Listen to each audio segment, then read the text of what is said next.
Hello, everybody, and welcome into another Red Wings news and rumors here at the Hockey Writers. I'm your host, Matthew Zator, and as always, joined in by Jordan Orth. I've been off about a week, I think, but how's it going?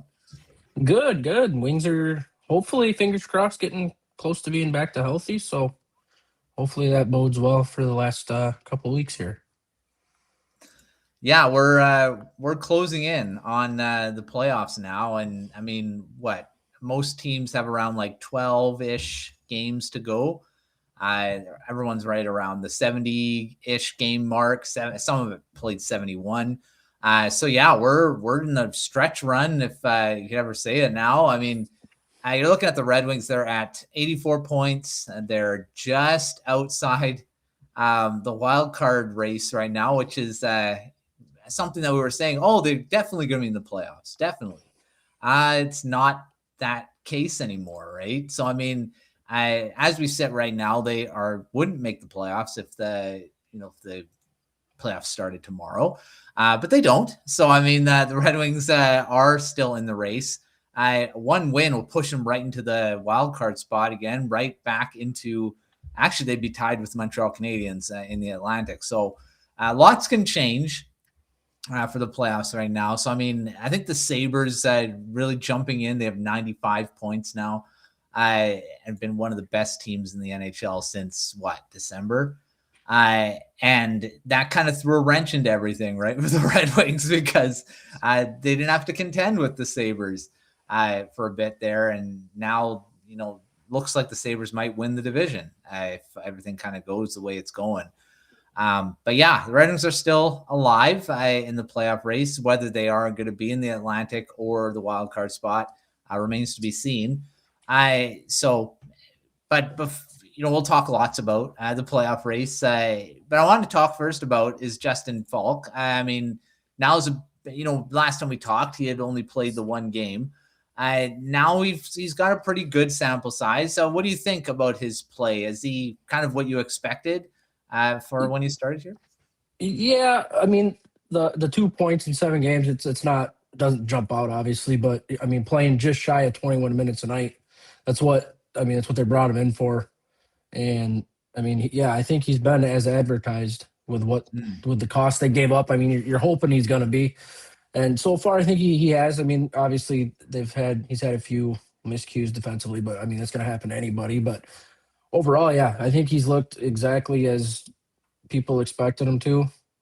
I mean, if he could take it to another level even more, it'd be great because could always use some extra help right now, especially. Yeah. So, yeah, I mean that's true. I mean, Falk was brought in to be a minute muncher, a guy that'll play over 20 minutes a night, and he's looking like that's what's going to happen here. And I mean, the biggest thing though when you add a guy, it pushes other guys down the lineup or even out of it.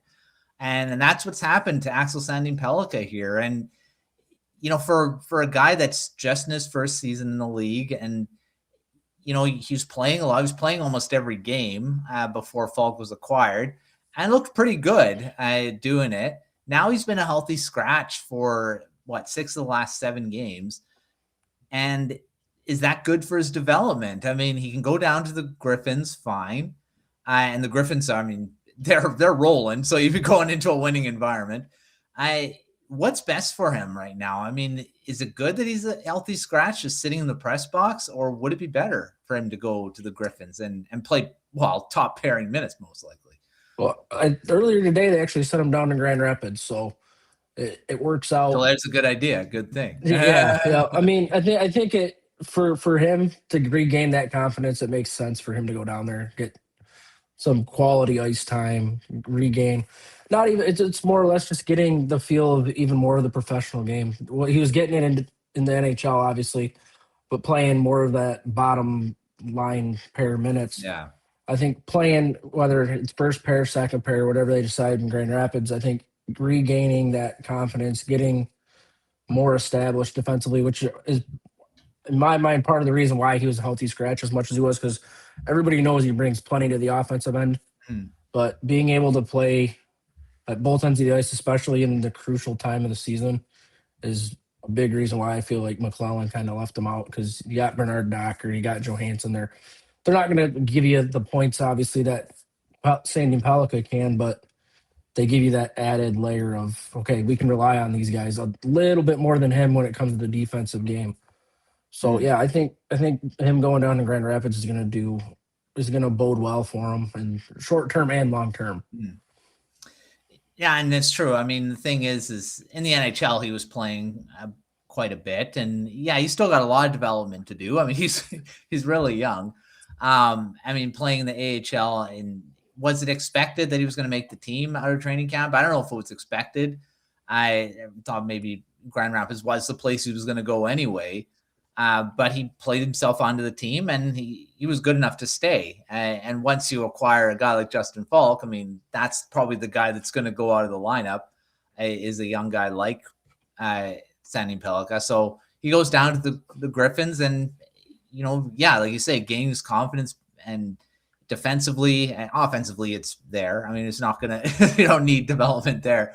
But yeah, I think if Griffins, of course, would welcome him. I mean, they don't need him the way they're playing, but yeah, it's definitely going to help them in the future for their push to the Calder Cup, which, I mean, they're second in the league, the entire league, behind the Providence Bruins. So it's looking pretty good for them right now. We'll talk a little bit about them later on. All right, well, back, the Red Wings.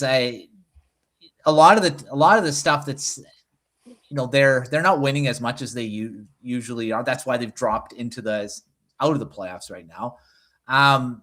In special teams, I think we have talked about special teams, their power play penalty kill on previous shows.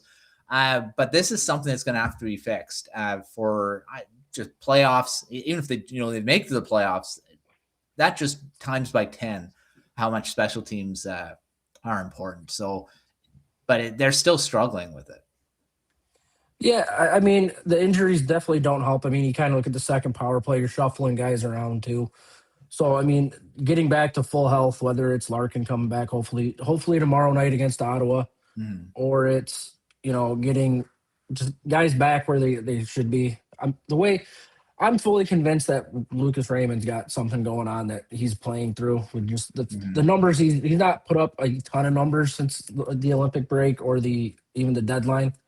But I think if you can get those guys close to fully healthy before the playoffs, on top of Kane, on top of DeBrincat, I think you get everything kind of back in line. Power play wise, it'll benefit, and obviously penalty kill with Kopp coming back, that'll help. With Larkin coming back, he's one of your bigger penalty killers.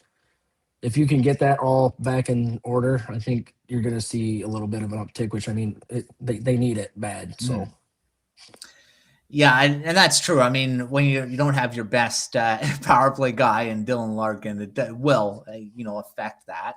But I mean, whenever these guys are out, it's always the next man up. And I mean, not saying that DeBrincat and Kane are next man up, but you put more on these guys to step up and, fill that void. And DeBrincat and Kane, of course, both veteran guys, they've stepped up since, Larkin's been out. I mean, and this is, you'd expect this from these two. Yeah, I mean, you look at someone like Patrick Kane. I mean, this is what he's built for. Is he's kind of, obviously older than he was obviously with Chicago, but he's been in these moments before, these crunch time games, these big games where, okay, we need to go out and win. He still shows the flashes of being that player he was in Chicago. And you look at DeBrincat, I mean, they feed off of each other. They know exactly where each other's at, playing with each other in Chicago too. But yeah, like you said, it's next man up, and these guys have definitely shouldered the weight the last few weeks. And it's not even just the goal scoring. I mean, DeBrincat, since the deadline's got only 3 goals. He likes to, he's like a roller coaster. Yeah. He'll go on a streak for a few games and he'll stop and streak. So if these guys could, even with Larkin coming back, if they can give that second line or however they fill out the top 6, if they can give them a little bit more of that depth, I guess you want to say, there, it even bodes well if you work your way into the playoffs. Yeah, and both these guys. I mean, Kane is a playoff veteran. He's been one of the best playoff guys, and that's where you're going to see. I mean, that, like you said, the crucial time. He's known for it, and you probably expect it from him. at his age, I mean, what he's still doing is ridiculous. So, I mean, I want to see him, how he'd be in the playoffs.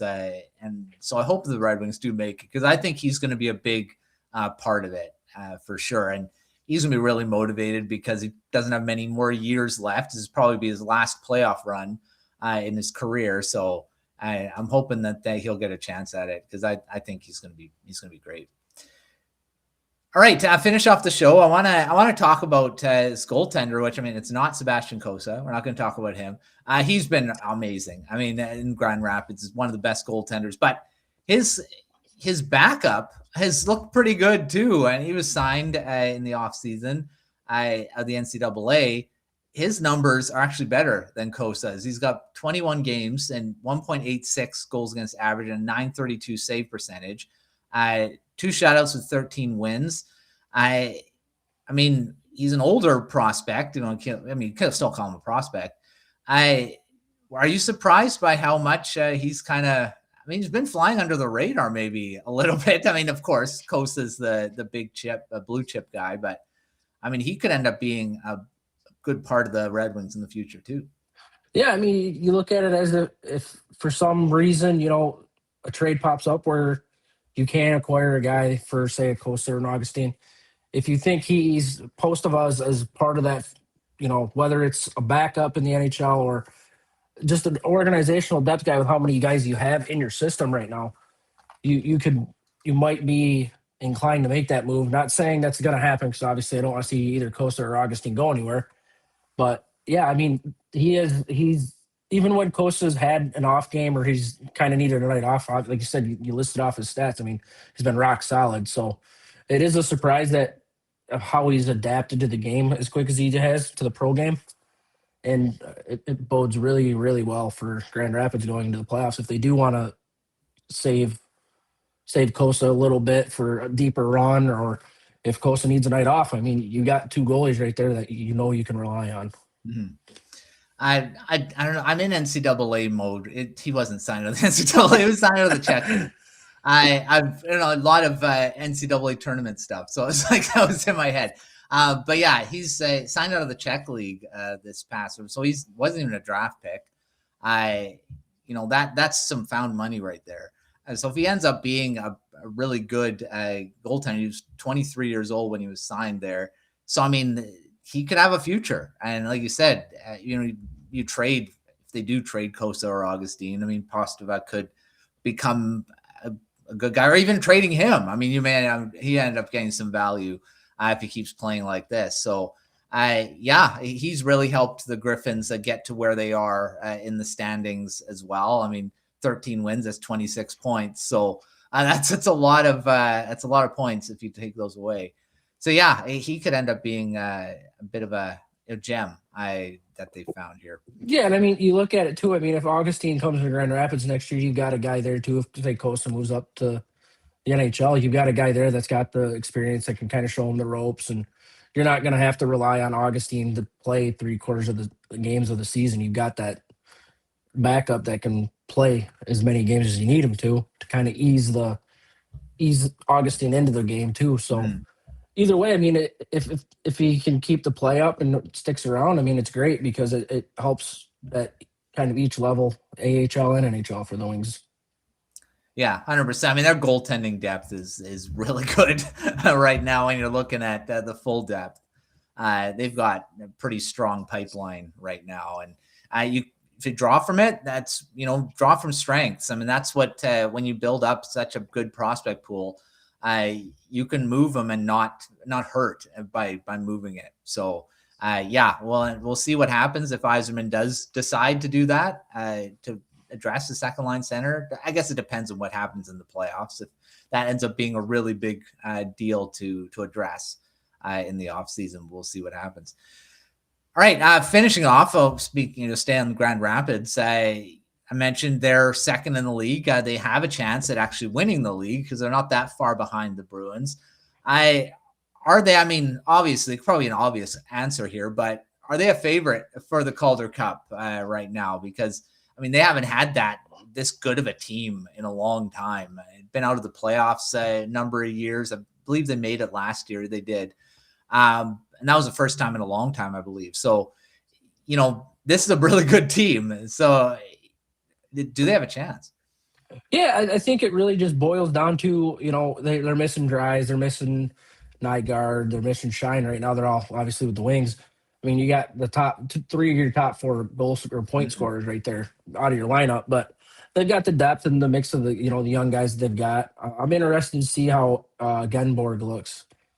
He's gotten a couple games in. I want to see how he can play, but yeah, I mean, you go back to the goalies. I mean, you got Kosa, you got Postava, you bring in Sandin-Pellikka. I mean, you got a really deep team. They have, I mean, they've kind of sputtered so far in the month of March. They've only won 3 games, but I think you get yourself on track. You got Leonard down there who's leading the team in points. I think they've got probably a really good chance of at least making it to the finals. Fingers crossed, at least getting to that point. But yeah, I would say they would be one of the top favorites to win it all. Yeah, they got 4 games left, I believe. I was looking, and they're only 3 points back of the Bruins for the top spot in the AHL. But like you said, they haven't played the best lately, while the Bruins have. They're 7-3 over their past 10 games, while Griffins are 4-6. So, it's. But I mean, being second, they're running away with the division. They've got it in the bag. The Wolves are the second one back, and they're at 74 points. So I think they've clinched. I mean, they don't say they've clinched the division, but I think they're pretty close to that at this point. But yeah, they've had a really great season. I think they're going to walk through the first round pretty easy when you look at the opponents they'll play. But you never take advantage. Yeah, for a first round, sometimes stuff can happen. I believe, I guess technically it's a second round because they have a first round where division leaders get a bye from it, and with the AHL. So, yeah, but you can't take for granted anyone. But I think they'll have a pretty easy time in the first bit there. All right. Well, we'll look forward to that. And hopefully while they're in the Calder Cup playoffs, the Red Wings are also in the Stanley Cup playoffs, talking about it at the same time. So thanks, Jordan, for coming on, as always, talking Red Wings and the other season so far. I think, maybe there's a little bit of a panic now because they're not in the playoffs right now. But like I say, 1 win can push them back into the division easy. They're not far back from a lot of these teams. It's so tight in the Eastern Conference right now, and it's just funny when you're looking at the West and where they would be in the Western Conference. They'd be leading the Pacific Division by a lot, actually, because the Pacific just doesn't. It's just very weak, and a lot of the teams that are in the playoffs right now in the West would not be in the East. So it's very, that's what all this conversation with going 1 versus 8 and all that stuff right now. And I was saying on one other show, I was saying that they should just take the league and go 1 to 16. And the 16 best teams, I don't care if they're in the East or the West, there's an imbalance, but that won't happen because the travel will be ridiculous. If there's too many Eastern teams and too many West, or whatever whatever year it is, I guess, which conference is better. So I guess that would never happen. But I think the playoffs should be the best 16 teams. But that probably won't happen ever. But yeah, make sure to check out everything at thehogbears.com. And we got great articles throughout the site for the Red Wings and all the other teams. You want to take a look at that. Also, our Substack newsletter, if you haven't subscribed to that, it'll keep you up to date with all the Red Wings content we've got. Everything else on our YouTube channel as well. But until our next episode, we will see you next time.